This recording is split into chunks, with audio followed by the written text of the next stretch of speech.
Once upon a time, there was a man in South India who wanted to get supernatural powers.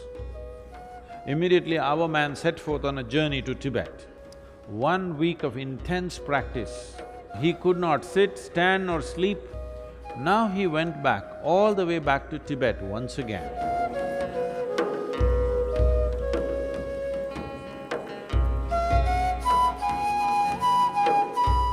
Many things in life seem to be romantic and magical. Right now, the flowers are blossoming in the jasmine plant out there. Such nice fragrance, looks magical, romantic. But there is a science and technology as to how to make it happen. Yes or no? One who knows what the plant needs and does the right thing, only he will have maximum flower and maximum fragrance, isn't it? Yes? So if you want flowers in your garden, what do? Flower, flower, flower, flower meditation. No, no flower meditation needed. You don't even have to think of a flower. You have to think of soil, you have to think of manure, you have to think of water, you have to think of sunlight, no flowers. If you handle these things right, flowers will happen. Flower is a consequence, fragrance is a consequence, it is not something that you do. Similarly, meditation is not something that you do. If you handle the body, the mind, the emotion and the energy properly, you become meditative. If you try to meditate, you will go crazy. I must tell you one story. Once upon a time,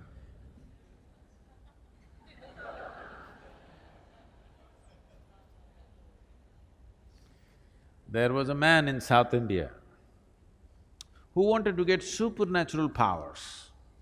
What are supernatural powers, you know? Supernatural powers, you know what they are?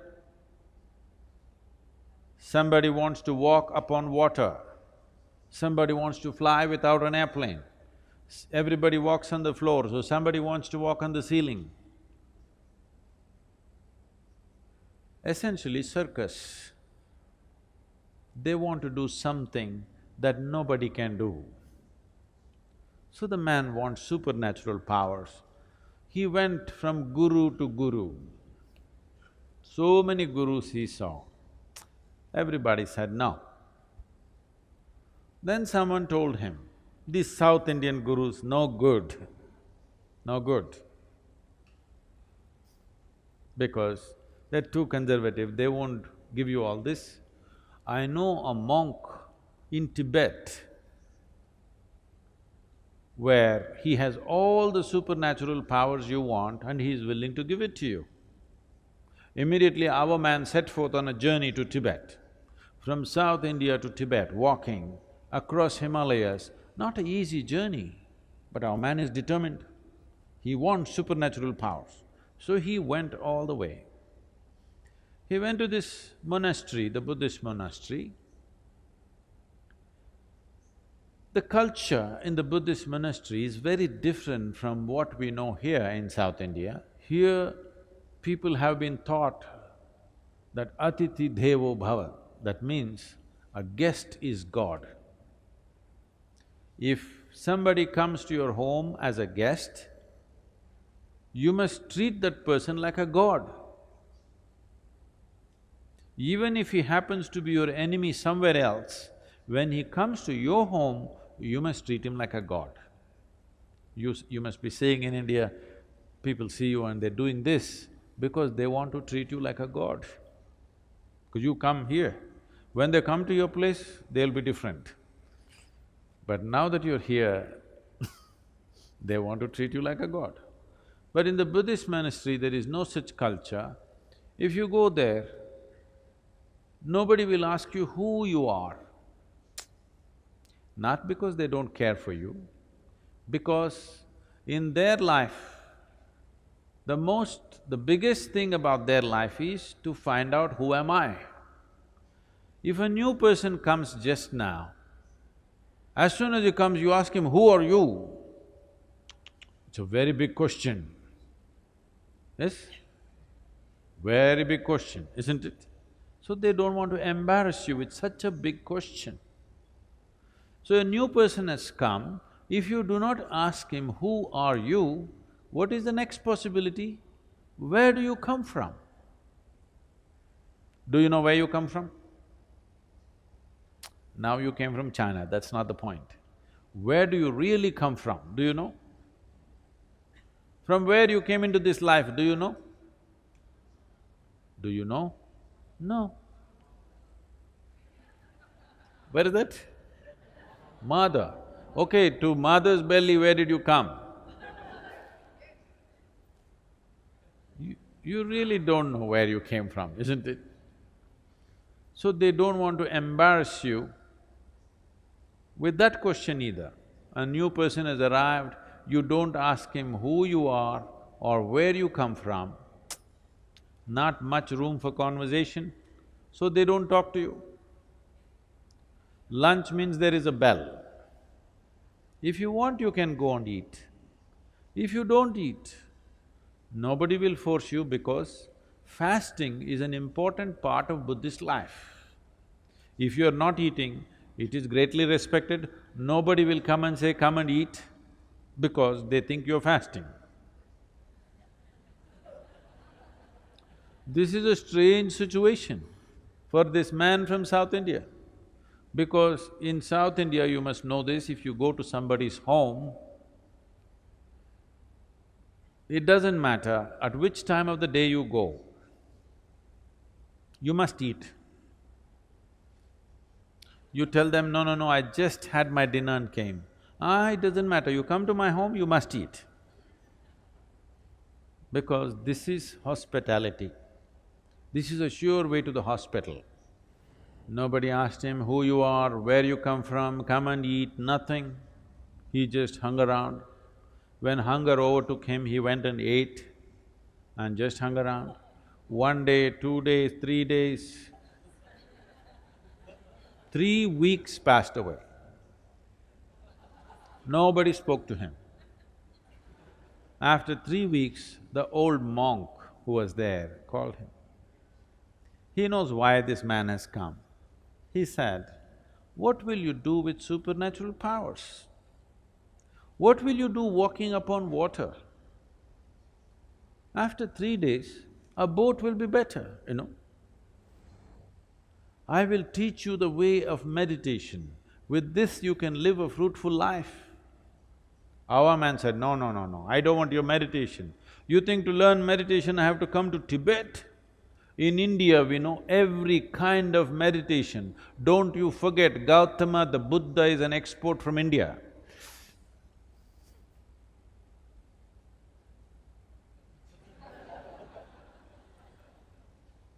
In many ways, the monk tried to dissuade him, but our man was determined, I want supernatural powers. Then the monk said, okay, if you must have it, tomorrow morning, 4 o'clock, take a dip in the river and come here. Let's see what we can do. The secrets of supernatural, I will give it to you. Our man went 4 o'clock in the morning, had a dip in the river. This is not South India, this is Tibet. Temperatures are all minus. He took a dip, turned half blue. He went and sat in front of the monk. The monk looked at his condition and his determination. He said, see, this is very simple. There are 3 mantras. You utter these 3 mantras 3 times over, all the supernatural will be yours. Shall I reveal the mantras to you? Buddham sharanam gacchami, Dhammam sharanam gacchami, Sangham sharanam gacchami. These 3 mantras 3 times over you utter, all the supernatural is yours. Only thing is, when you're uttering the mantra, you should not think about a monkey. Is that all? That is all. Can I go, please? Our man came out of the monastery really jumping with joy. The fool of a monk revealed all the secrets of supernatural, and he tells me, don't think about a monkey. What does he know about my culture? Here we think of Vedas, Upanishads, Brahma Sutras, these are all the great scriptures. Why will I think about a monkey? Am I a hunter? I have not seen a monkey in the last 10 years. Like this, thinking about monkeys, he came down to the Indian part of Himalayas. There is a sacred river in India. You heard of this? He came down to the sacred river Ganga, had a dip in the river, sat down. Buddham, monkey. Monkey means another dip in the river. Sat down, Buddham, monkey, another dip in the river. Buddham, monkey, another dip in the river. In various yoga postures he tried. Bu means monkey comes. 1 week of intense practice, he came to your place, he does not have to do anything, only monkeys, inside monkeys, outside monkeys, a universe full of monkeys. Now, he could not sit, stand or sleep, monkeys everywhere, inside, outside, everywhere monkeys. Now he went back, all the way back to Tibet once again. He went to the monk and said, I don't want your supernatural powers, first relieve me from these monkeys. Now, this is the nature of your mind. If you say, I don't want something, only that will happen in your mind, isn't it? Only monkeys. No, no, no, no, don't think of a monkey. No, you cannot think of a monkey. Only monkey. The more you do that, more monkeys will happen. Or what I'm saying is, without understanding the fundamental nature of the mind, if you try to do something head-on with it, you will go crazy. So many things that you think you want to forget, you will never forget. Things that you want to remember, you always forget, isn't it? Yes or no? Huh? Because without understanding the fundamentals of mind, we are trying to operate the mind. This is the most sophisticated machine on the planet, but you're going at it somehow. If you go at it somehow, sometimes it works. Most of the time, unfortunately, most people's minds are working against those people. When you were 5 years of age, when you were only that much, how joyful you were, and today, how joyful you are. Has it gone up or gone down? That means your mind is working against you. It is working against you simply because without understanding the fundamentals of what it is, you're trying to operate it. If you have a sharp knife, you must have a steady hand, yes? Yes or no? If you have a very sharp knife, you must have a very steady hand. Unsteady hand, you will either cut yourself or cut somebody. Yes or no? That's all that's happening right now. Once you became a human being, you have a sharp knife, no steady hand. That's why yoga, to create a very steady hand, so this sharp knife can be used the way we want, that it will not cut us all the time. Right now, all the misery that you see on the planet, all the human misery that is happening on this planet, where is the manufacturing unit? Shanghai? Where is the manufacturing unit? In your mind. Every kind of misery is manufactured only here.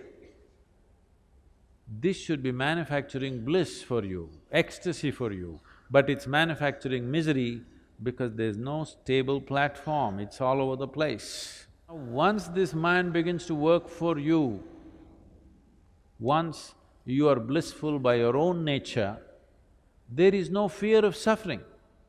Once you become like this within yourself, that your mind takes instructions from you, whatever happens, I will keep this blissful, this will become magic.